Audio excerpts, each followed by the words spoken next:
Olá, tudo jóia? Aqui é a professora Ana Grazielli. E olha, hoje eu tenho um companheiro especial aqui para nossa videoaula, hein? Nosso amigo Coelhinho. Por quê?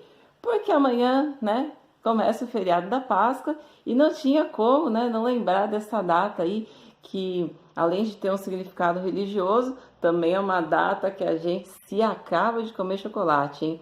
Mas antes de você fazer isso consigo mesmo, com o seu estômago, vamos para a nossa videoaula aí de sistemas de informação, na qual o assunto é, inclusive, um assunto que é dividido entre duas aulas, essa daqui e a aula da semana que vem, porque ela é bastante extensa aí, né?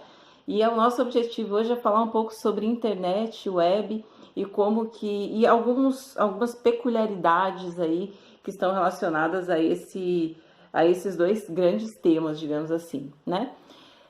Então, é muito importante eu acho que a gente começar falando aí nessa videoaula sobre como que está funcionando, regulamentado aqui no Brasil e principalmente nessa época que nós vivemos aí de uso intenso de tecnologia, inclusive na educação, né?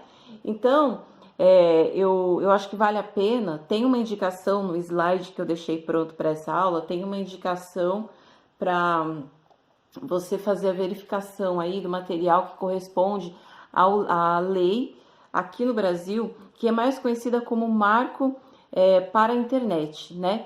Então, existe aí esse marco legal para a internet que determina não só os direitos, mas os deveres dos usuários, dos servidores e uma série de outras questões aí que podem nos auxiliar, inclusive, a buscar os nossos direitos quando a gente se vê aí, de repente, prejudicado por um provedor de serviços de internet, né? Então, é muito importante que você faça aí essa leitura. Tá indicado, tem um link, inclusive, que eu deixei lá para você já cair direto lá na lei e aí você vai tomar conhecimento e conta dela.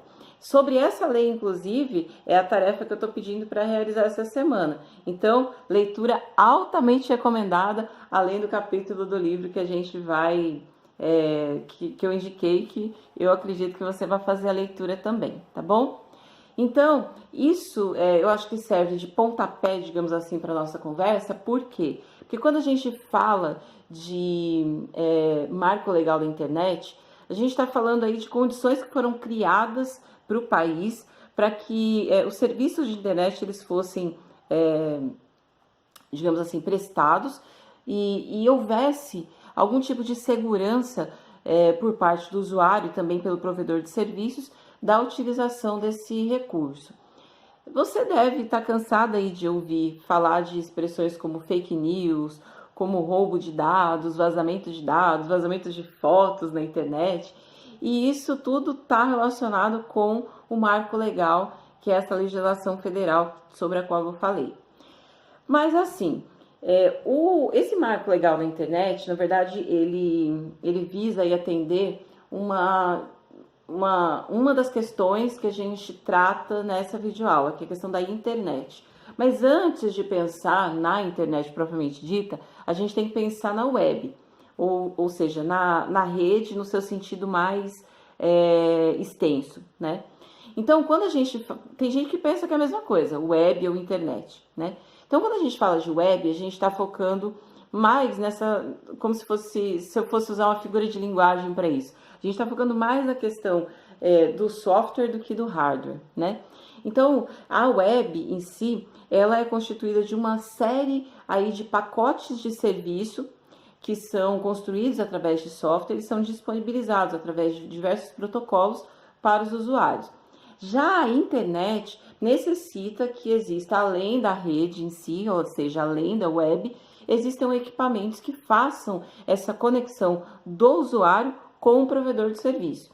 Então, se a gente pudesse dizer assim, né? Quando eu falo de web, eu estou falando de serviço, de pacote, está uma questão mais relacionada à construção disso via as ferramentas de software. Mas quando eu falo de internet, eu estou falando de software, sim, né, dos pacotes, sim, mas também dos meios físicos que me ajudam a acessar a rede, como os smartphones, os notebooks e até as conexões com fio, né, e sem fio que a gente utiliza. E por falar em conexão, vou aproveitar para tirar essas orelhinhas, porque elas estão balançando aqui, né? E já estão me deixando zonza até. Para falar de conexão, a gente precisa lembrar qual que é a forma que a gente tem para se conectar à internet. Então, a princípio, a gente vai tem aí umas formas mais, digamos, antigas, como o próprio modem era, né? Eu lembro na época que eu comecei a acessar a internet, a gente fazia esse acesso pelo modem. Mas hoje você utiliza tanto as redes LAN,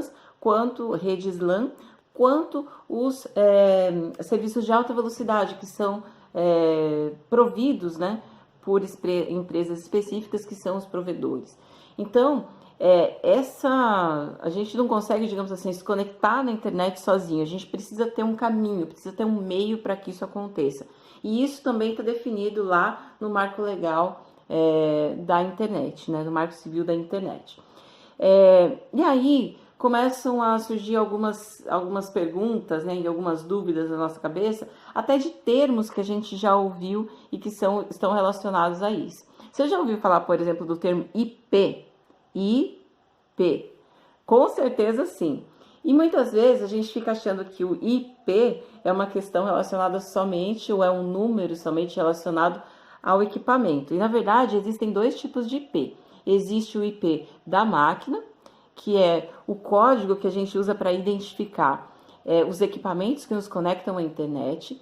Então, o seu smartphone ele tem um IP, o seu notebook tem um IP diferente do outro, o seu computador fixo tem outro IP, e assim vai.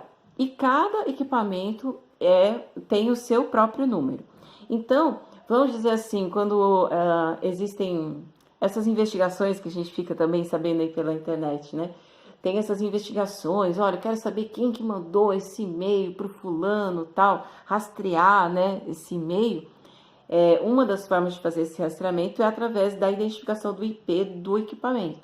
Então, é possível você saber de qual celular veio uma determinada mensagem, porque cada celular tem o seu número específico de IP. Então, dá para fazer essa investigação. Então, isso é o IP da máquina. Mas também existe o IP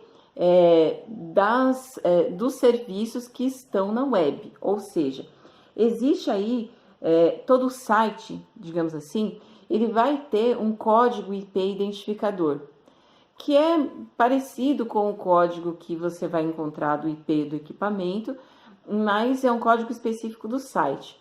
Então, não só das URLs, né? Ou seja, não só dos www. Que vivem as identificações. Você também pode, ao invés de digitar o FMS, cpak.fms.br, você pode digitar só um número ali na barra do seu navegador e esse número vai te levar ao site do CPAQ, por exemplo. Inclusive, é o exemplo que eu dei no slide. Dá uma olhada lá que se você copiar o código que tá lá, 192 alguma coisa, não lembro aí o número inteiro, mas se você copiar esse código e jogar lá na barra de busca do seu navegador, vai abrir a página da UFMS. Então, não é necessariamente ou exclusivamente pelo nome, né, do domínio que você faz o acesso. Você também pode acessar o site utilizando a ferramenta do IP. Lógico que o hábito, né, nos faz usar mais o domínio, porque de repente é mais prático e está mais ali na nossa cabeça. Mas usar a URL também é interessante e te economiza o número, né, o número do IP, aliás, é interessante e te economiza um pouco de tempo. Bom, vou fazer mais um vídeo, que é para você não ficar com um vídeo muito grandão aí, né? Vou fazer mais um vídeo um pouco mais curto aí para explicar esses outros conceitos. Inclusive o conceito do domínio que eu mencionei agora há pouquinho, tá bom? Então, coelhinho, dá um tchau aí e daqui a pouco a gente se vê de novo. Tchau, tchau.